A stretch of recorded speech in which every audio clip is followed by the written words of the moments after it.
Salut à tous, aujourd'hui on le test du Xiaomi Mi 8 Pro. Alors le Xiaomi Mi 8 Pro qui a été récemment annoncé en France. Donc une nouvelle déclinaison du Mi 8 on va dire. Donc le Mi 8 il est décliné en version basique, après en version SE qu'on l'a fait, en version Lite que j'ai bien aimé d'ailleurs. Le SE aussi était bien, mais le SE manque la B20. Après, en version Explorer, que l'on n'a pas fait, avec le dos transparent, et là, version Pro. Je pense que j'ai rien oublié. Donc, qu'est-ce qu'il a de différent par rapport à Mi 8 basique? Pas grand-chose. Voilà, il a un ajout et un truc en moins. Donc, l'ajout, c'est le capteur qui sera sous l'écran, à la place d'être derrière. Et le truc en moins, c'est qu'il perd de la batterie. Voilà, on a 400 mAh de moins par rapport au Mi 8 basique. Donc, sinon, c'est le même téléphone, mais je vais quand même faire un test complet, comme si j'avais pas fait le Mi 8. Et puis pour les gens aussi qui sont nouveaux, qui découvrent la chaîne et qui n'ont pas vu le test du Mi 8, découvriront le test du Mi 8 Pro intégralement. Je vous rappelle, si vous aimez nos vidéos, vous en voulez toujours plus, un petit pouce bleu, un abonnement, pour ne rien rater des futures vidéos. Vous pouvez aussi nous soutenir sur Tipeee, donc je vais pas trop m'étaler là-dessus parce que la dernière fois j'ai duré trop longtemps dans le MX3. Donc Tipeee, tu vas dans la description, tu auras un petit lien vers une vidéo, vers notre Tipeee. En gros, tu nous fais des dons, en contrepartie, on te permet d'avoir en priorité la possibilité d'acheter nos téléphones à prix réduit. Voilà, on vous les propose d'abord à vous.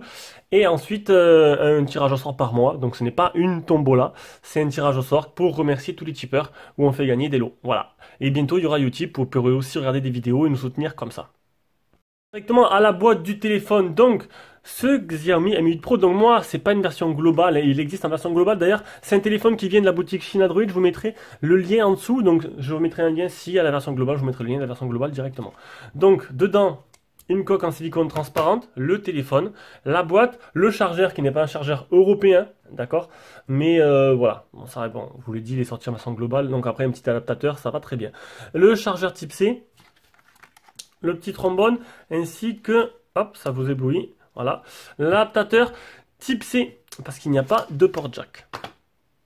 On passe au téléphone, alors dimension, 74,8 sur 154,9 de hauteur sur 7,6 mm d'épaisseur, c'est exactement les mêmes dimensions que le Mi 8. Il pèse 170 grammes, je crois qu'il y a une petite différence au niveau des grammes. Il existe en noir ou en rouge et il est fait d'alliage d'aluminium et de verre. C'est un écran Super AMOLED en 6,21 pouces. Résolution 2248 x 1080. La surface de l'écran prend 84,09% de la surface totale du téléphone. Il est protégé par un Gorilla Glass 5 et il n'y a pas de film d'origine posé dessus. Si vous voulez faire, il faudra l'acheter vous-même. Et il est certifié HDR10. Au-dessus, on a un appareil photo Samsung S5 K3T1 en 20 mégapixels avec une ouverture 2.0 associée à reconnaissance faciale infrarouge qui vous permettra en pleine nuit, mais nuit totale, de déverrouiller le téléphone. Alors, on va essayer de suite. Tac. Tac. Voilà. On l'éteint. On l'allume. Il ne me voit pas. Il me voit. Il me voit pas. Il me voit. Il me voit pas. Et voilà. Et c'est le bad buzz. Ah, ça y est. Ça y est, j'ai eu peur. Hop, on rallume les lumières. Et voilà. Donc, oui, reconnaissance infrarouge, ce qui vous permettra.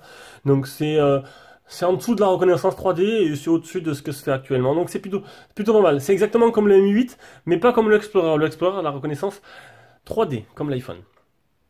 Après, vous avez pu voir la grosse encoche tout moche qu'on a retrouvée sur le Mi 8.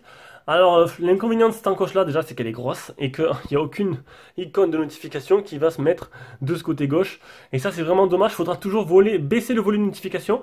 Après, il y a quelques petites astuces pour que ça marche avec des applications tierces et une future mise à jour promise qu'on attend toujours. Donc niveau bordure, on n'est pas des plus fins non plus. On peut voir que le menton il est là. Et les bordures sur le côté. Bon, c'est pas des plus fines. On n'est pas encore sur le full borderless, mais on y vient petit à petit. En dessous, on a le type C avec le haut-parleur. Sur le côté gauche, on aura le tiroir SIM. Hop. Tiroir SIM où se trouvera ma puce SFR. Donc il fait double nano SIM, mais pas d'emplacement pour mettre une carte SD. Donc il y en a qui ça va déranger, d'autres non. Moi non. Sur le côté droit, on a le bouton power, bouton volume plus moins. Au-dessus, on n'a rien du tout. Et regardez un peu donc ce modèle-là, il est plutôt joli. J'essaie de vous montrer. Donc il prend pas mal les traces de doigts, mais ça, on va dire, on s'en fout un peu parce qu'on a la coque. Et c'est pas, pour moi, c'est pas essentiel. trace de doigt. Mais très joli ce modèle-là, franchement. Et on peut retrouver le double appareil photo, comme d'hab, toujours au même endroit, sur ce côté gauche. Alors, le double appareil photo, c'est un Sony IMX363 en 1.8, 12 mégapixels associé à un autre 12 mégapixels qui est du Samsung. Et j'ai oublié de marquer lequel c'est pas grave. Après, les références barbares, on s'en fout un peu. C'est exactement ce qu'il y a dans le Mi Mix 3, ce qu'il y a dans le Mi 8 et dans le Mi Mix 2S. C'est exactement pareil. Il n'y a pas encore la mise à jour nuit du Mi Mix 3, parce que j'ai pu faire le test du Mi Mix 3 juste avant. Et la mise à jour nuit, elle n'est pas encore disponible. On peut le voir, d'ailleurs, on peut le voir dans le comparatif. Donc, là, une particularité de ce téléphone, c'est le capteur d'empreinte qui se retrouve sous l'écran. Donc, quand vous bougez le téléphone, elle apparaît. Hop, vous mettez votre doigt, tac, ça déverrouille. Alors, je vais en parler de suite. Pour moi, c'est pas la révolution du moment. Pour moi, il y en a qui seront pas d'accord. Moi, je trouve que c'est pas la révolution du moment. C'est bien. Donc, même l'écran est imposé, hop, ça marche bien. C'est, on va dire, c'est pas fiable à 100%. Pas qu'on peut le tromper, quelqu'un d'autre peut le tromper avec un autre doigt, mais on va dire que c'est, voilà, il suffit d'avoir les doigts sales mouillés, ben, ça marche plus trop bien. Voilà, c'est ça le problème. Là, apparemment, Qualcomm a annoncé leur empreinte, qui devrait marcher même doigts mouillés, même doigts sales. Ça, ce sera déjà une évolution majeure. Là, je trouve que par moment, j'ai un peu galéré à le déverrouiller. Par moment, voilà, ça marchait mal, mais parce que, voilà, surtout, souvent, j'avais un dépôt quelque part qui devait gêner. Et il faut trouver bien l'emplacement à chaque fois. Voilà, bon, après, au bout d'un moment, on a l'habitude. Mais je préfère faire un double tap avec la reconnaissance faciale. Ça marche déjà beaucoup plus mieux. À l'intérieur de la bête, on a un Qualcomm 845 associé à un Adreno 630. C'est la puce la plus puissante. Pas du moment, parce que j'ai dit une bêtise dans le dernier. C'est le Kirin le plus puissant, ou celui d'Apple. Mais bon, on va rester chez Android, c'est le Kirin. Donc le Qualcomm 845, c'est la dernière puce Qualcomm. En attendant le prochain, il existe en 6, 8 Go de RAM et en 64, 128 Go de mémoire interne. Donc là, c'est un modèle 64. La batterie, elle a baissé, elle fait plus que 3000 mAh. Elle est compatible Quick Charge 4+. De chez Qualcomm. Le Bluetooth est en 5.0, il est full 4G et il a une 4G de catégorie 18. Désormais à l'écran du smartphone. Donc un écran qui est, ma foi, plutôt joli. Son Super AMOLED, franchement, pas mal. Très bonne réactivité. Donc un écran, je le répète, en 2248 x 1080, certifié HDR10 et protégé par un Gorilla Glass 5. Qui prend bien en charge, enfin, l'encoche. Donc PUBG, vous allez voir tout à l'heure, l'encoche, elle est bien prise en charge par les applications, généralement ça va. Le seul problème, comme je vous ai dit, c'était cette histoire de notification. Donc c'est un écran 10 touches, on le verra après. En fait, il n'y a aucune notification qui va se mettre à gauche. Il faudra baisser le volet de notification, voir ce que vous avez. Donc il y a des solutions externes pour ça, avec des applications sur le Play Store. Mais bon, c'est dommage, on attend vraiment cette future mise à jour. Capteur du téléphone, on aura l'accéléromètre, le gyroscope, le champ magnétique, le compas, le capteur de lumière, capteur de pression et capteur de proximité qui a l'air de plutôt bien fonctionner. On va passer directement aux captures d'écran. Mais avant cela, on va vous faire le OTG. Alors, le OTG, j'ai pris le mauvais embout. Je vais vous montrer la petite lettre de notification parce qu'elle est bien présente. Voilà, la petite lettre qui est présente. On va faire maintenant le OTG. Donc, le téléphone. Il fera bien OTG, voilà. Les capteurs du téléphone. Donc l'accéléromètre, le gyroscope, le champ magnétique, le compas, le capteur de lumière, capteur de pression et capteur de proximité. On est plutôt complet. Au niveau de la version du téléphone, on est sur une version de MIUI en 10.0 et il tourne sur Android 8.1.0. Donc je vous le dis, toujours pas de mise à jour. Avec le mode nuit du Mi Mix 3, elle est vraiment attendue par la communauté. Capture d'écran, les Geekbench, donc benchmark, Geekbench, deuxième Geekbench, batterie. Donc je vous l'ai dit, en batterie, on perd 400 mAh par rapport à Mi 8. On va le voir après ce que ça donne. Le Antutu 290 088, c'est plutôt un très bon score. 10 touches pour l'écran. Donc niveau de la chauffe, 42-43 degrés, comme à chaque fois avec ce Qualcomm là. Le boutique de thème complet, vous pourrez modifier vos thèmes, vos écritures, vos icônes, etc., etc. Ça c'est plutôt pas mal avec des thèmes en ligne. Alors ils ont centralisé toutes les applications de chez MIUI. Donc un scan sécurité, un nettoyeur, ça c'est pour la batterie, un data usage internet, manager vos applications, un game speed, pour quand vous jouez, que ça vous soyez pas dérangé. Donc Deep Clean, dual application, c'est pour avoir deux applications avec le même compte, et second espace pour créer un second espace dans le téléphone pour si vous voulez créer un espace pour votre fille par exemple, ça on s'en fout. Un bloc list pour bloquer des numéros, et voilà. Netflix, MyCanal et toute la clique marchent très bien, mais ils ne marcheront pas en HD. On peut voir que le OneVine, le Google OneVine est en L3 seulement. Donc je le répète pour ceux qui me posent des questions des fois. L3, ça veut dire qu'en gros, il n'est pas certifié, il marche, mais pas toutes les applications streaming marcheront, mais pas en HD. Voilà. L1, ça marchera en HD. Vitesse d'écriture et de lecture de la RAM et de la mémoire interne. Alors, il y avait un malware qui était cette petite application chinoise, mais bon, à chaque fois, cette application me pose problème. Vous pouvez la supprimer simplement, donc le téléphone restera clean. Après, je vous rappelle, il est sorti en version globale, donc qui est disponible actuellement. Le PC Mark 8338, le GPS test 28 sur 26, fixé sur 28, 4 mètres de marche très bien. Donc ça, on l'a vu tout à l'heure. Donc, il fait dual 4G, donc les deux cartes SIM peuvent être en 4G en même temps, et en même temps, il est compatible Volt, qui vous permet de passer des appels 4G. Ça, déjà, c'est plus rapide, le son est meilleur. Ça, je voulais vous montrer quoi? Alors, le compatible NFC. Le mode lecture qui vous permettra de mettre une teinte rougeâtre pour vous protéger les yeux le soir avant de vous coucher. Vous pouvez modifier le contraste suivant et les couleurs suivant vos envies. Le Always On Display, Always On Mode, ça s'appelle, ça fait pas, vu que c'est un écran AMOLED, ça fait apparaître une horloge qui va consommer peut-être 1 ou 2% de batterie. Quand vous prenez le téléphone, il y a une horloge qui apparaît, en fait, qui vous dira si vous avez des notifs, l'heure qu'il est. Vous avez le double tap pour révéler l'écran, ce qui est utile de l'associer avec la reconnaissance faciale 3D, ce qui est plutôt pas mal. Et aussi le raise to wake, c'est-à-dire que vous prenez le téléphone, il se réveille. Donc bon, après, je préfère le double tap. Après, chacun son truc. Vous avez les gestures ou les boutons, mais moi j'utilise les boutons. Alors j'ai eu un message hier qui me disait qu'avec les gestures, alors les autres n'ont pas de problème, il n'y a que moi. Mais apparemment, quand on met les gestures et qu'on écrit avec le clavier, qu'on le fait apparaître, ça, les boutons retour sur le côté se désactivent. Mais moi, avec SwiftKey, ça se désactive rien du tout. Donc peut-être qu'avec le clavier d'origine, le geste retour qui est comme ça, tac tac, normalement, hop, eh ben, ça se désactive en écrivant. Ce serait bien, mais pas SwiftKey, ça marche pas, c'est peut-être pour ça.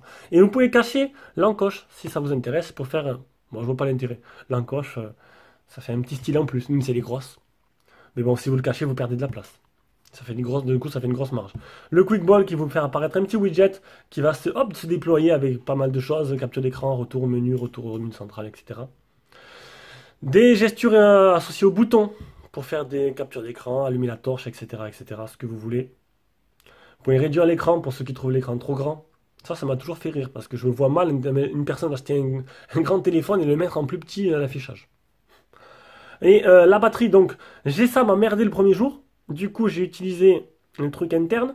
Alors, premier jour, j'ai utilisé en 14 heures, il me restait 45, 46% en 14 heures, avec 3h07 sur le téléphone, écran allumé, et 8 minutes d'appel. Deuxième jour, 51% utilisé en 14 heures, 3 heures sur le téléphone, 5 minutes d'appel. Donc, c'est un téléphone qui, à la journée, alors j'ai changé même ma façon de dire les choses parce qu'il y en a qui vont être, pour pas induire en erreur, à la journée, il vous restera 50% à la fin de la journée. Par contre, alors j'ai fait le test. Non, j'ai oublié de faire la capture. Donc j'ai fait le test, je l'ai laissé en mode avion. Je me suis couché, j'ai mis en mode avion. Le matin, je me suis réveillé, il était à 46%. Donc j'ai perdu 3%. Non, parce que là, 51%, c'était pas quand je me suis couché. Je me suis couché, il était à 48. À 49, je me suis levé, il était à 46. Donc j'ai perdu 3% en 7 heures en mode avion. Et du coup, j'ai l'utilisé après. Parce que je me suis levé à 4 heures samedi pour travailler. Et oui, il y en a qui travaillent le samedi aussi. Et voilà, il m'a pas fait la journée après le samedi, hein, c'est normal. C'est éteint parce qu'il y a eu la nuit et que du coup, ben voilà. Donc quand je dis 2 jours, c'est vous induire en erreur. En fait, il se dure la moitié de la charge en une journée. Voilà. Et après, il n'arrivera pas là, au bout de la deuxième journée. Il faudra le charger à mi-journée, je pense. Voilà pour l'autonomie et les captures d'écran.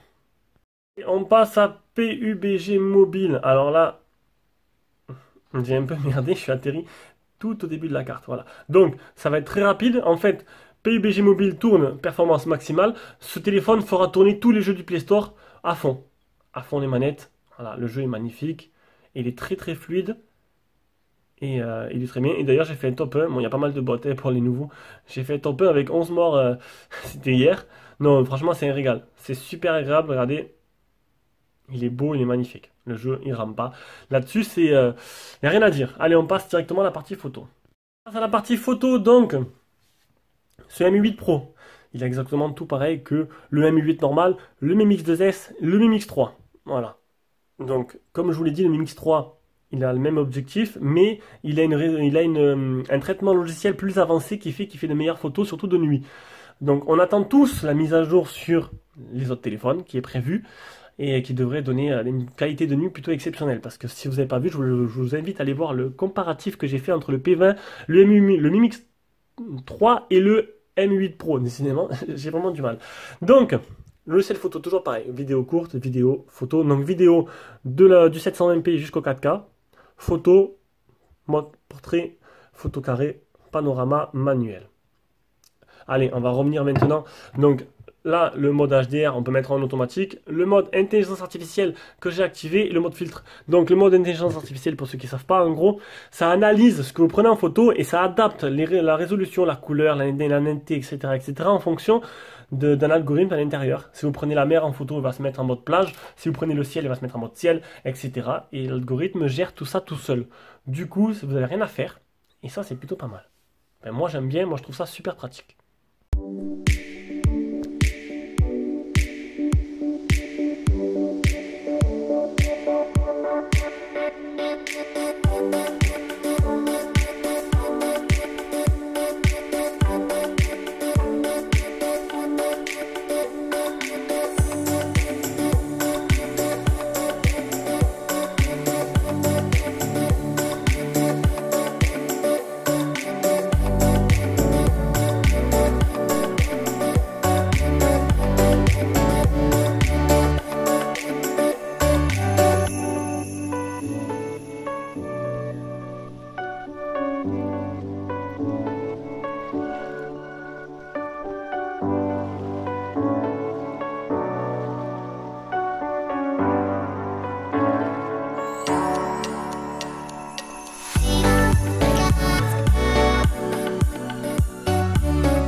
Donc comme d'hab, on se retrouve avec la caméra selfie avant. Une caméra quand même c'est une caméra 20 mégapixels de chez Samsung qui est plutôt, on va dire, de très très bonne qualité. Donc vous avez pu voir toutes les photos que je vous ai mises et les vidéos que j'ai prises de nuit aussi. Là, donc ne vous inquiétez pas, la photo de nuit va s'améliorer avec le temps. Même si déjà c'est pas trop mal, ça va être encore mieux. Franchement, regardez le test du Mi Mix 3, c'est vraiment exceptionnel. Non, niveau photo vidéo, il n'y a rien à dire, c'était déjà très bien sur les Mi 8. C'est un téléphone qui est plutôt bien bon partout en fait. Mis à part, on verra ça après. Donc non, il n'y a pas trop de défauts. Donc voilà, c'était pour vous montrer la qualité qui est plutôt très bonne. On vient maintenant à la partie son. Donc partie son, on va écouter de suite.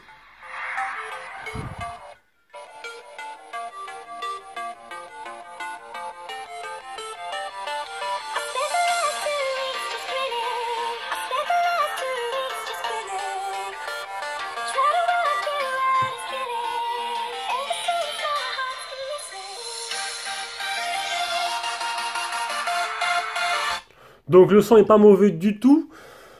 Pas mauvais, pas mauvais, pas mauvais. Niveau communication, on entend très bien, on vous entend très bien. Le son est de très bonne qualité. Ce soit associé à la Volt, c'est encore mieux. Maintenant, on arrive à la fin de ce test. Donc la qualité du réseau, on peut voir que le Wi-Fi est très bon. On est au taquet au maximum, c'est très rare à l'endroit où je suis. Et niveau des bandes 4G, on est sur du full 4G catégorie 18. Donc, que dire de ce téléphone? Parce que quand même, on a un téléphone, un très bon téléphone. Alors, est-ce que ça vaut le coup d'attendre? Alors, moi, ce M8 me plaît pour remplacer mon P20. J'ai toujours voulu, j'ai toujours hésité. Je sais pas, le P20, j'arrive pas à m'en débarrasser. Enfin, c'est pas que je vais m'en débarrasser, mais j'arrive pas à le vendre parce que j'y tiens et c'est vrai que. Mais en utilisant ce M8, c'est super agréable. Déjà, un écran plus grand, ça me dirait bien. Mais voilà, est-ce qu'il faut prendre le M8 Pro et le M8 normal? J'ai envie de dire, ça, c'est pas le même, c'est pas le même budget. Enfin, il y a pas, il y a, je crois qu'il y a un 80-90 euros d'écart entre les deux. On y gagne le capteur d'empreinte, capteur d'empreinte sous l'écran, on y perd en batterie. Mais c'est tout. C'est juste en fait le capteur d'empreinte qui fait la différence. Est-ce que pour vous c'est important ou pas? C'est à vous de vous dire, vous poser la question. Parce que moi, je dirais que moi, le capteur sous l'écran, c'est pas un truc qui va me faire acheter le téléphone. Non, pas du tout. Maintenant, il y a le double tap avec le infrarouge qui peut remplacer aisément le capteur d'écran. Donc maintenant, c'est vrai que ça fait un petit plus hein, devant les copains. Ouais, regarde, j'ai le capteur d'écran et tout. Moi, ça paraît un truc, je m'en fous. Après, j'en teste tellement que capteur repart sous l'écran. Je pense qu'il y a d'autres priorités à choisir dessus. Bon, maintenant, chacun il fera son propre avis. Sinon, ça reste néanmoins un téléphone qui est bon partout. Il n'a pas trop de défauts. Et mis à part peut-être cette grosse encoche en dessus. Donc là-dessus, comme d'hab, je vous mets un petit lien d'achat en dessous de la vidéo. Je vous fais de gros bisous. Le prochain test, ça va être un vernis low cost. Voilà, là, on va re-attaquer les low cost parce que du coup, j'attends d'autres téléphones. Vous verrez bien. Ce sera la surprise. Je mettrai ça sur le Facebook. Ciao, ciao.